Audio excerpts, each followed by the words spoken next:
নমস্কার, আমি সুপ্রীতি রঞ্জন বিশ্বাস। এসআরবি মুক্তি ইউটিউবের পক্ষ থেকে প্রিয়ন্তী বিশ্বাস এবং শ্রেয়া বিশ্বাস দুইজন ডাক্তারি পড়ুয়া মেয়ে, তাদের বিরুদ্ধে যে অন্যায় এবং অবিচার হচ্ছে সেটা নিয়ে আজকে দুই চারটে কথা বলবো। আমি আগেও এই বিষয় নিয়ে ভিডিও করেছি, বিভিন্ন জায়গায় লিখেছি, বিভিন্ন কাগজপত্রে বিষয়টা নিয়ে রিপোর্ট প্রকাশিত হয়েছে। এগুলো আপনারাও জানেন, আমিও জানি। তবুও আজকের এই ভিডিওটা করার মূল কারণ হলো, কিছু মানুষ আমাদের ভিডিও, ফেসবুক এসব দেখে যে সমস্ত মন্তব্য করছেন, কেউ কেউ, সবাই নয়, দু চারজন যে মন্তব্য করছেন, বা কেউ কেউ আমাদের টেলিফোনও করেছেন, যেগুলি আমরা যে একটা আন্দোলন শুরু করেছি মেয়ে দুটিকে সুবিচার পাইয়ে দেওয়ার জন্যে, সেই আন্দোলনের ক্ষেত্রে যথেষ্ট ক্ষতিকারক এবং মানুষের মধ্যে বিভ্রান্তি তৈরি করছে। যারা এই মন্তব্য করছেন, আমার মনে হয়েছে তারাও মেয়ে দুটির ভালো চান, কিন্তু তা সত্ত্বেও তারা বুঝে না বুঝে অনুসন্ধিৎসা থেকে এই প্রশ্নগুলো, কথাগুলো বলে ফেলছেন, যেটা আমার মনে হচ্ছে অনেকটা ক্ষতির কারণ হচ্ছে। সেই জন্যে আমি বিষয়টা নিয়ে, তার আইনি দিক নিয়ে আপনাদের কয়েকটা কথা বলবো এই ভিডিওটাতে।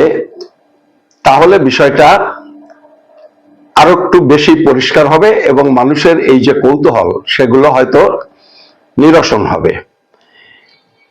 আমি আপনাদের যেটা বলবো সেটা হলো এই মেয়ে দুটি সম্পর্কে তথ্য, সেটা আমি আপনাদের জানাবো। 2 নম্বরে, তাদের বিরুদ্ধে কি অভিযোগ হয়েছে এবং এই অভিযোগের ভিত্তিতে তাদের কাস্ট সার্টিফিকেট বাতিল করতে গেলে যে সমস্ত আইনি পদ্ধতি আছে সেগুলো সম্পর্কে বলবো। এটা বলবো এই কারণে, অনেকে এমন মন্তব্য করছেন যাতে মনে করছেন যে আমরা, ধরুন দক্ষিণ 24 পরগনা, উত্তর 24 পরগনা এবং নদিয়ার প্রায় সমস্ত তফসিলিদের সামাজিক সংগঠন এই মেয়েটির পাশে এসে দাঁড়িয়েছেন। ফলে আমরা যা করছি সবাই আলাপ আলোচনার মাধ্যমে করছি। ফলে বুঝতে পারছেন যে একেবারে প্রাথমিক জ্ঞান আমাদের নেই। আমি সবার কথা বলছি, আমাদের এই গোটা আন্দোলনের সাথে যারা যুক্ত তাদের নেই, এই রকম মনে করে অনেকে ফোন করছেন। আমি তাদের জন্য বলছি যে আমরা যেহেতু আলাপ আলোচনার মাধ্যমে অনেকে মিলে এটা করছি, আমাদের একটা সাধারণ ধারণা, প্রাথমিক ধারণা আইন সম্পর্কে, পদ্ধতি সম্পর্কে আছে। আপনারা সেটা বুঝে মন্তব্য করুন। তো আমি বাতিল করার পদ্ধতিটা নিয়েও আপনাদের খানিকটা বলবো। এই যে মেয়ে দুটি বা কাস্ট সার্টিফিকেট দেওয়া বা বাতিল করার ক্ষেত্রে তাদের নাগরিকত্ব সম্পর্কে আইনে কি লেখা আছে, কতটা গুরুত্ব দিতে হবে বা দিতে হবে না, সে সম্পর্কে 2-4টে কথা বলবো। নমশূদ্র বা শিডিউল কাস্ট কিনা কেউ একজন, সেটা যাচাই করার জন্য সরকার বিভিন্ন সময় যে সমস্ত নির্দেশ জারি করেছে সে সম্পর্কেও 2টো কথা আমি এই ভিডিওতে বলবো। হিয়ারিং এর সময়, মানে কিছু নাম কস্তে 3টে হিয়ারিং করে তাদের পানিশমেন্ট দিয়েছে। সেই হিয়ারিং এর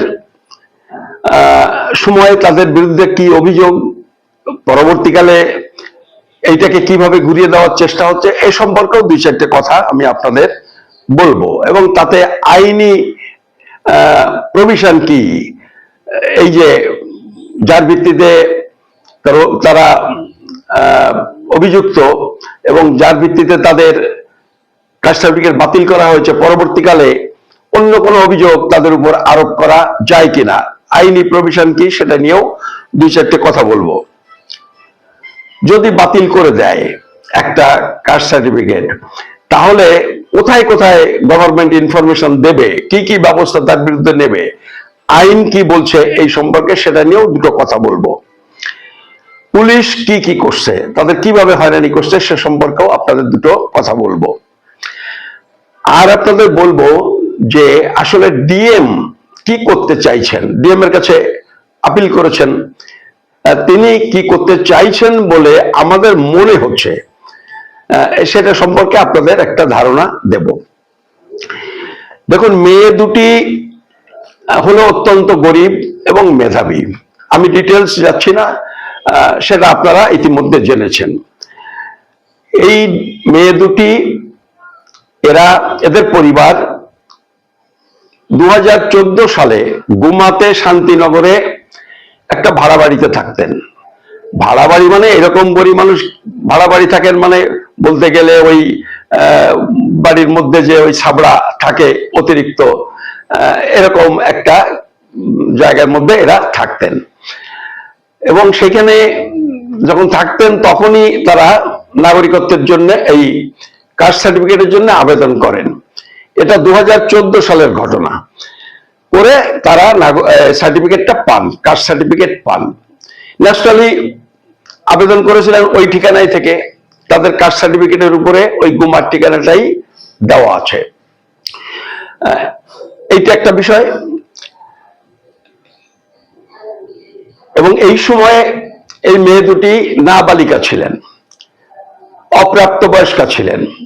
ফলে এই আবেদনটা তৈরি করে দিয়েছিলেন তাদের একজন লোকাল গার্জিয়ান, ওদের এক কাকা, মানে গ্রামের বা বংশের কাকা। ঘটনাক্রমে তিনি অবিবাহিত ছিলেন, একটু সাধু সাধু মতো ছিলেন, ওই লোকের সাহায্য সহযোগিতা এরকমই করতেন। তিনি বছর 3 আগে ক্যান্সারে মারা গেছেন। ফলে এরা ঠিক জানে না যে কি কি পদ্ধতিতে, কি কি কাগজপত্র দিয়ে, ইত্যাদি ইত্যাদি, এই সব সম্পর্কে এদের কোনো সম্যক ধারণা নেই। মেয়ে দুটি পরবর্তীকালে তারা ওখান থেকে মসলন্দপুরে চলে আসেন। আগেও এক সময় ছিলেন মসলন্দপুরে, পরে গুমাতে চলে যান ভাড়া বাড়িতে। আগে যখন মসলন্দপুরে ছিলেন তখন একটা ভাড়া বাড়িতে থাকতেন। ভাড়া বাড়িতে মানে কেউ থাকতে দিয়েছিল, সেখানে থাকতেন। ওইভাবে তো রেন্ট এগ্রিমেন্ট করে ভাড়া গ্রামে গঞ্জে এরকম ভাবে হয় না। পরে আবার তারা মসলন্দপুরে 3 আমতলা এলাকায় ফিরে আসেন এবং এক টুকরো জমি কেনেন, সেখানে একটা কোনো রকমে থাকার মতো একটা ঘর তারা তৈরি করেছেন। এখন সেখানেই তারা থাকেন। এইটা হচ্ছে ওই মেয়ে দুটি সম্পর্কে আপনাদের বলার। এইবারে অভিযোগ হলো, কেউ একজন একটা ইমেল করে তাদের বিরুদ্ধে অভিযোগ করেছে যে তারা শিডিউল কাস্ট নয়। এইটাই হচ্ছে তাদের অভিযোগের মূল কারণ। অভিযোগের আর কিছু আছে কিনা সেটা এই মেয়ে দুটি জানে না। মানে তাদের যেটা জানানো হয়েছে যে তোমাদের বিরুদ্ধে এই অভিযোগ, জানানো হয়েছে, মুখে নয়। ধরুন কাস্ট সার্টিফিকেট বাতিল করার আগে কিছু তো করেছে, সেখানে তাদের বিরুদ্ধে যে অভিযোগ এনেছে তার মধ্যে দুটো অভিযোগ করেছে, 1 নাম্বার এবং 2 নাম্বার, 1, 2 লিখে অর্ডার শিট বলে এটাকে, বা চার্জশিট, তাতে দুটো অভিযোগ করেছে। বলেছে যে তারা নবশূদ্রভুক্ত নয়, 1 নম্বর। আর 2 নম্বর বলেছে তারা একটা ভুয়ো ঠিকানা দিয়েছেন, এই ভুয়ো ঠিকানা দেওয়াটা অন্যায়। এইটা হচ্ছে তাদের বিরুদ্ধে অভিযোগ। আর কোনো অভিযোগ কিন্তু নেই বাংলাদেশে, ইত্যাদি ইত্যাদি এইসব অভিযোগ কিন্তু নেই। মানে চার্জশিটে 1 নম্বর 2 নম্বর এই দুটো অভিযোগ রয়েছে। এখন এইরকম একটা ইমেল মারফত বা কোনো একটা উড়ো চিঠি, তার এইরকম ভাবে কেউ যদি কারোর বিরুদ্ধে অভিযোগ করেন, সেক্ষেত্রে আইনে বলছে, আইন মানে এ সম্পর্কে আইন আছে একটাই আইন, সেটা হলো the West Bengal schedule caste and schedule tribe identification act 1994, আর এর উপরে দাঁড়িয়ে একটা রুলস হয়েছে 1995-এ। এই আইনটা দুবার সংশোধন হয়েছে। একবার সংশোধন হয়েছে 1999 সালে, আইন সংশোধন হয়নি, রুলস সংশোধন হয়েছে। একবার হয়েছে 1999 সালে, আর একবার আইন সংশোধন হয়েছে 2022 সালে। এর বাইরে কোনো আইন এই সম্পর্কে নেই। ফলে যা কিছু হবে এই আইন এবং তার রুলস এবং তাতে এই দুটো সংশোধনীর উপর ভিত্তি করে।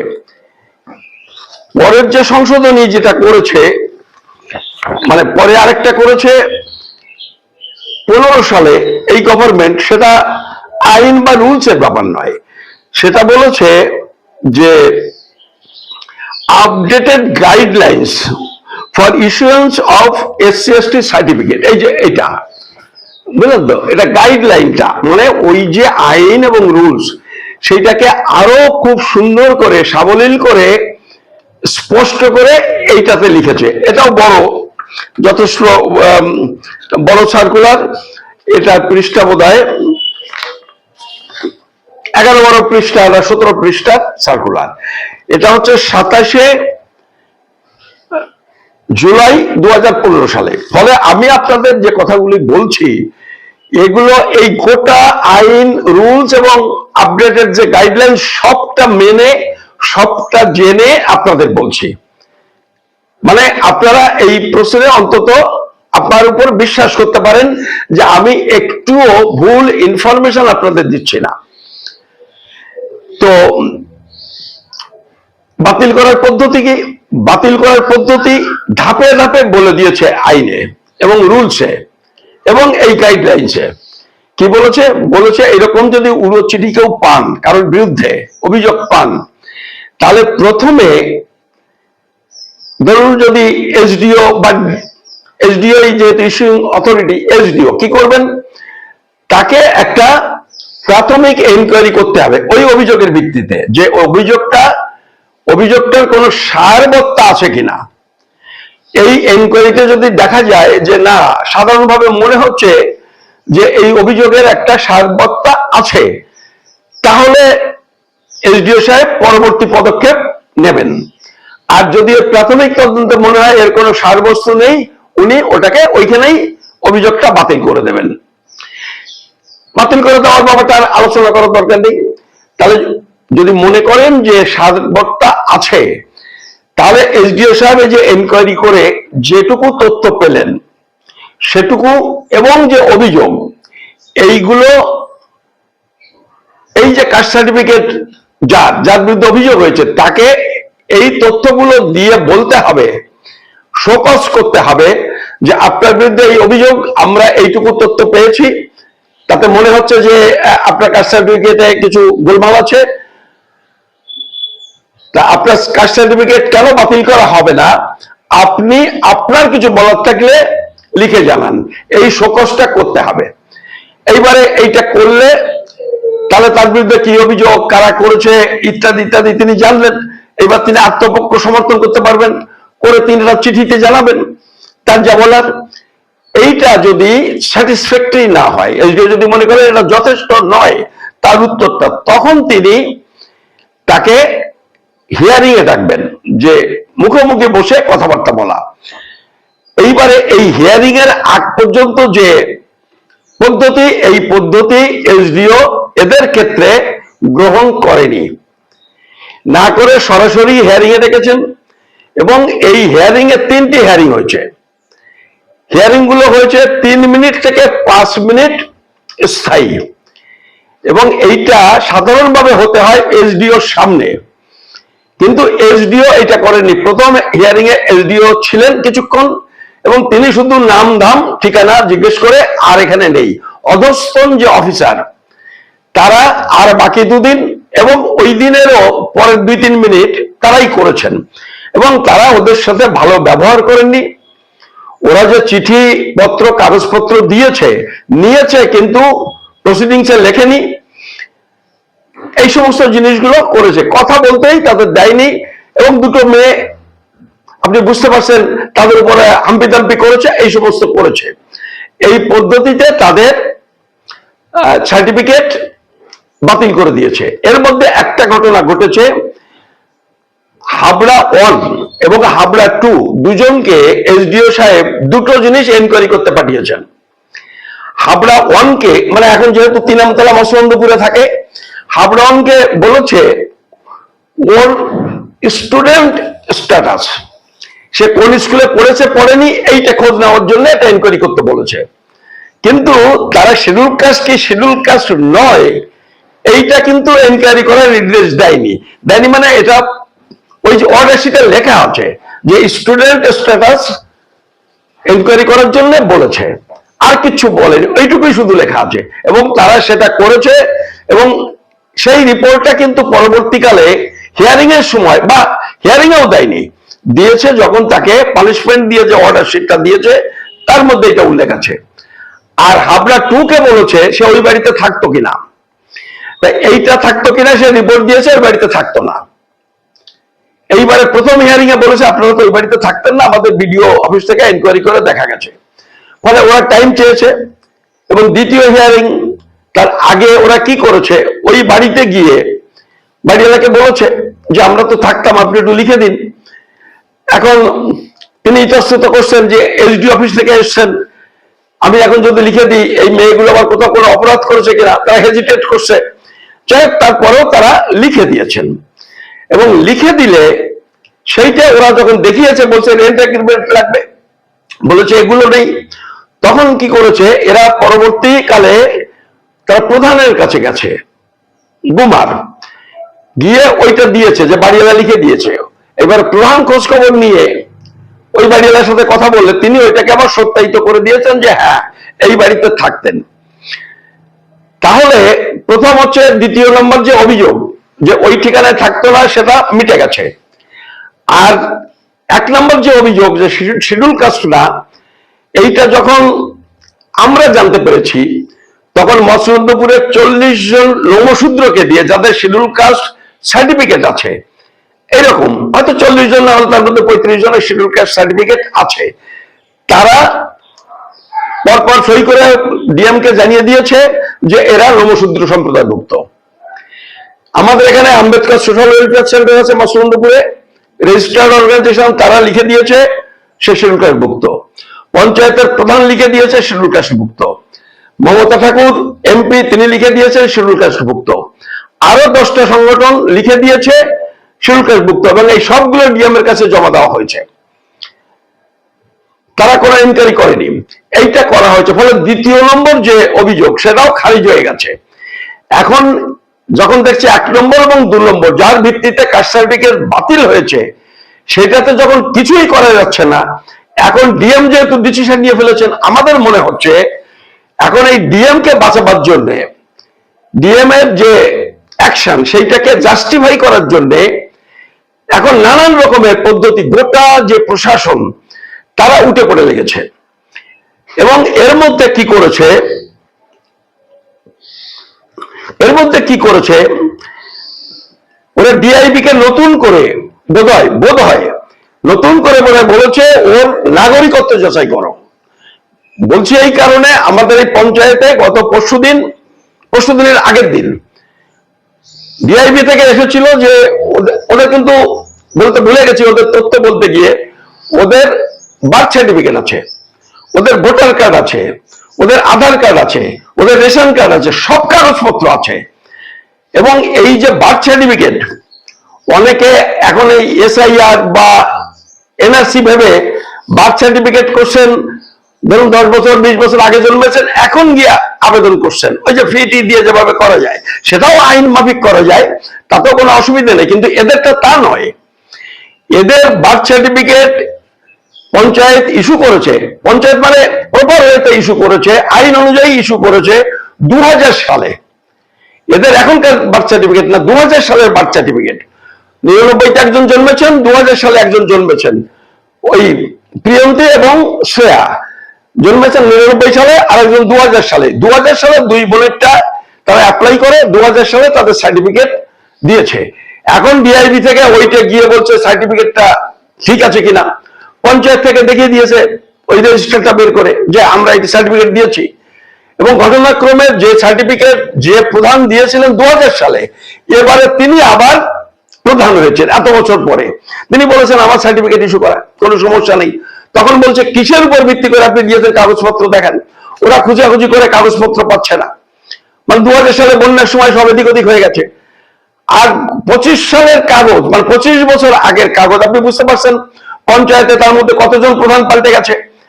ফলে এগুলো নেই, এবং এদের না থাকাটা অপরাধ না।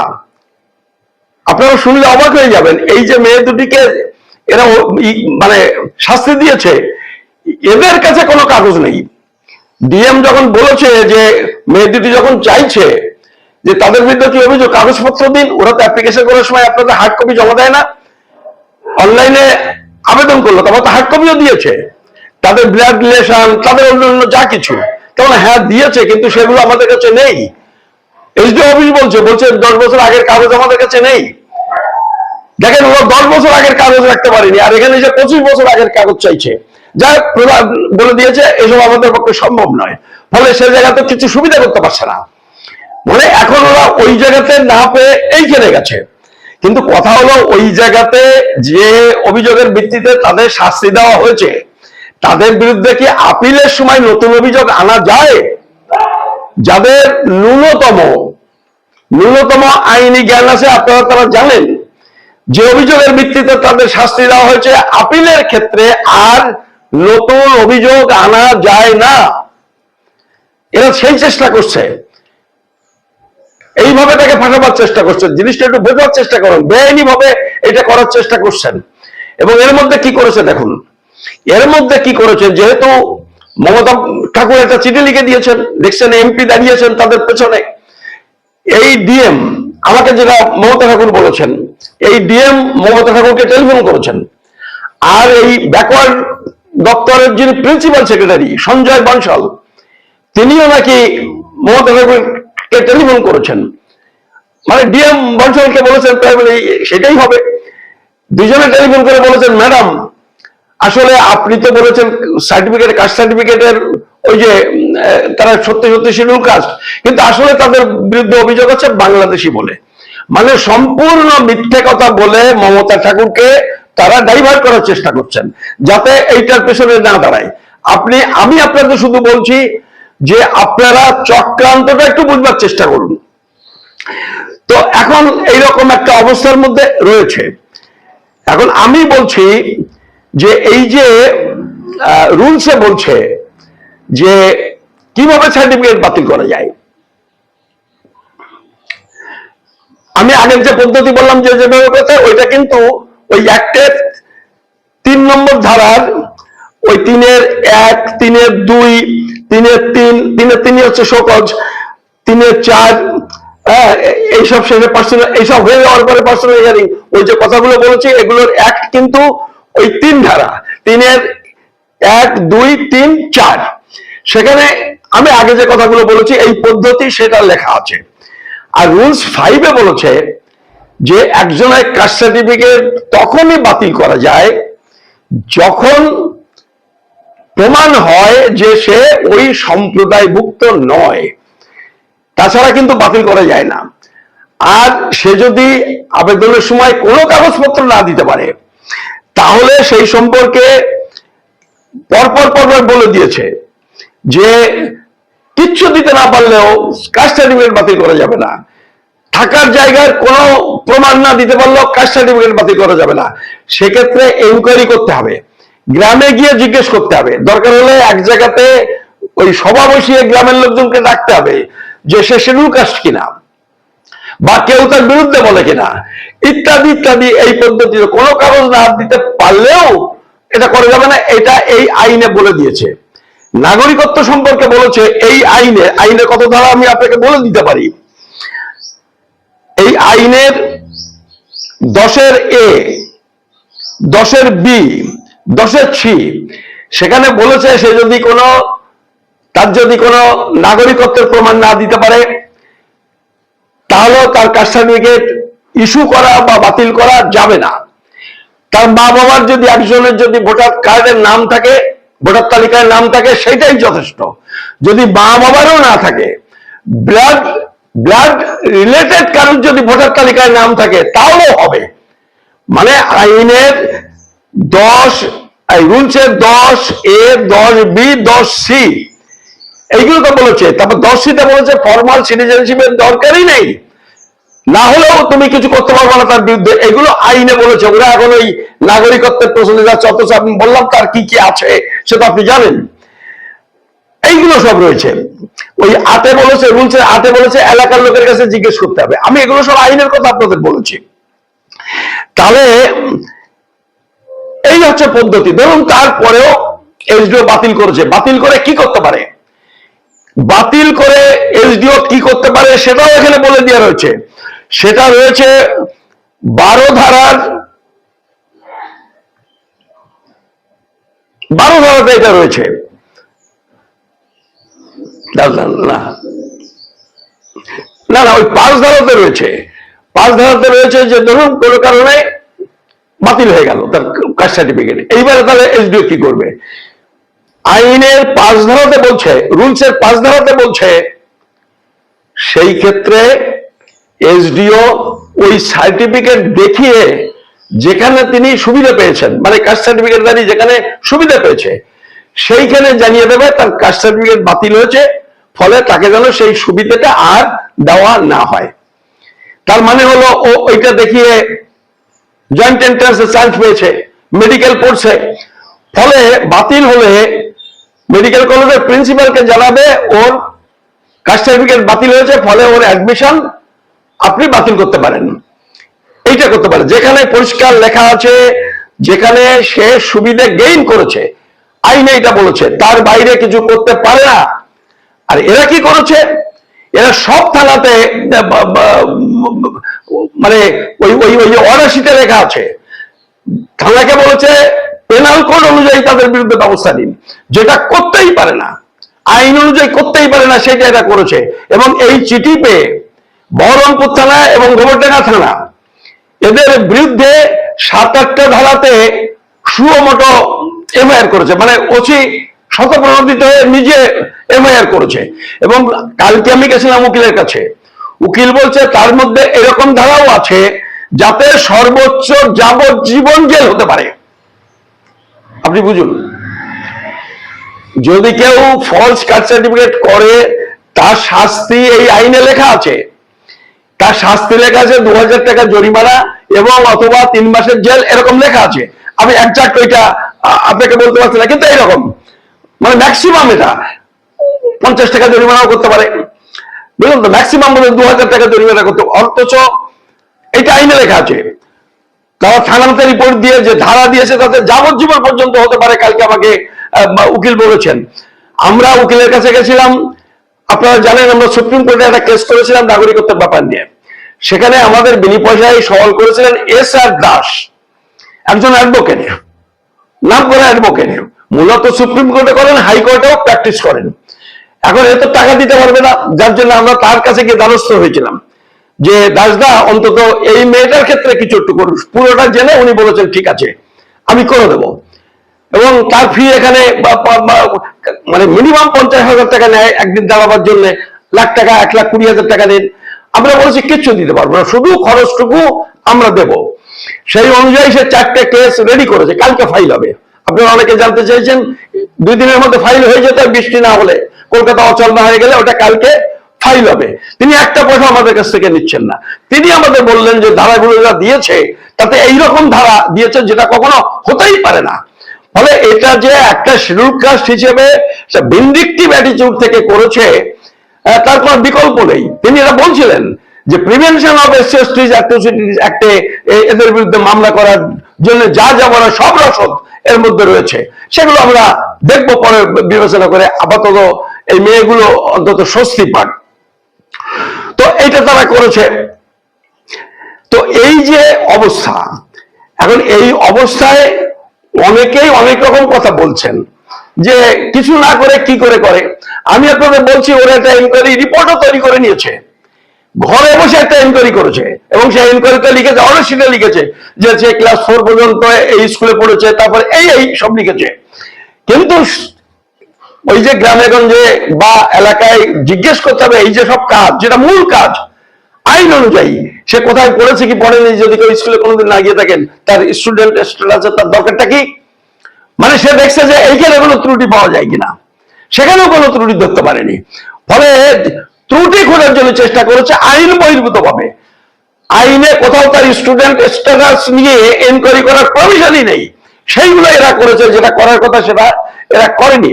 ফলে এরকম একটা অবস্থার মধ্যে বিষয়টা আছে, যে কারণে আমরা বলছি যে আপনারা যারা মনে করছেন যে আমরা কিভাবে কি করছি, ঠিক করছি কি বেঠিক করছি, এইটা নিয়ে আপনারা বিভ্রান্ত হবেন না। অনেকে বলছেন যে ওই যে কি আমাদের নাগরিকত্ব আইন অনুযায়ী তারা নাগরিক কিনা। দেখেন এইসব প্রশ্নই এই ক্ষেত্রে আসে না। সেটা আসে কি না আসে না আপনি জানেন, আমি নাগরিকত্ব আইন সম্পর্কে কিছুটা বুঝি। আর আমি আপনাদের বলছি, নাগরিকত্ব আইন যা আছে হুবহু সেই আইন যদি কার্যকরী হয়, আমি মসলন্দপুরে বাস করি, তা মসলন্দপুরে তাহলে মানুষ বাস করবে না, 10 বছরের মধ্যে এখানে বাঘ বাস করবে, এখানে জঙ্গল হয়ে যাবে, একটা মানুষও প্রমাণ করতে পারবে না। ফলে ওইসব কথা বলে লাভটা কি? ওইসব কথা বলে লাভটা কি? বা যখন ডিএম বা অন্যরা এইসব কথা বলছেন, গভর্নমেন্ট কি বলছেন? গভর্নমেন্ট বলছেন যে যারা এখানে ভোটার কার্ড, আধার কার্ড ইত্যাদি আছে, তাদের এখানে নাগরিক হিসেবে ধরতে হবে। তার অ্যাডমিনিস্ট্রেশন এইগুলো করছে এই মেয়ে দুটোকে ভিক্টিমাইজ করার জন্য। এসব জিনিসগুলো আপনাদের ভাবতে হবে যে এটা ভিন্ডিকটিভ অ্যাটিটিউড থেকে এটা করছে, আইন বহির্ভূত ভাবে এগুলো করার চেষ্টা করছে। আর তাদের মা বাবারও ভোটার লিস্টের নাম আছে, অন্যান্য সব কাগজ আছে, সেটাও আমি আপনাদের বলে রাখলাম। ফলে তারা শেষ পর্যন্ত এখানে নাগরিক কি নাগরিক না, সেটা তো এই প্রশ্নে দেখার কথা নয়। এই প্রশ্ন তো এইটুকুই যথেষ্ট, যেটুকু আমি বললাম যে তাদের বার্থ সার্টিফিকেট আছে, ভোটার কার্ড, আধার কার্ড ইত্যাদি আছে, মা বাবার আছে ইত্যাদি ইত্যাদি, এবং আইনে যেটুকু দেখতে বলেছে আইন সেটুকু দেখুক। বাকিটা যখন এনআরসি হবে, যখন এই পুরো পশ্চিমবঙ্গ যখন জনশূন্য করার জন্য ব্যবস্থা নেবে গভর্নমেন্ট, তখন বাকিটা দেখা যাবে। আমি এই কথাগুলো কিন্তু বিভিন্ন ইউটিউবার আছেন, বিশেষ করে মানিক বাবু দেখবেন একটা ভালো ভিডিও করেছেন, কিন্তু তার শেষের দিকে কি বললেন সেটা নিয়ে আমার খানিকটা আমি কনফিউজ। আমি তার সাথে কথাও বলেছি, তো উনি আমাকে বললেন যে আপনি আর একটু আইনের ব্যাপারটা ধরে ভালো করে ব্যাপারটা একটু বুঝিয়ে দিন, তাহলে সবার পক্ষে এটা সুবিধা হয়। যে কারণে আজকের এই ভিডিও। ফলে আপনারা বিভ্রান্ত না হয়ে আমি বলছি, এই মেয়ে দুটোকে একেবারেই আইন বহির্ভূত ভাবে অন্যায় ভাবে তাদের উপর অবিচার করা হচ্ছে। আপনারা মেয়ে দুটির পাশে দাঁড়ান। আপনাদের কাছে আবারও এই আবেদন জানিয়ে আমি আজকের এই ভিডিওটা এখানে শেষ করছি। আপনাদের সবাইকে নমস্কার, ধন্যবাদ।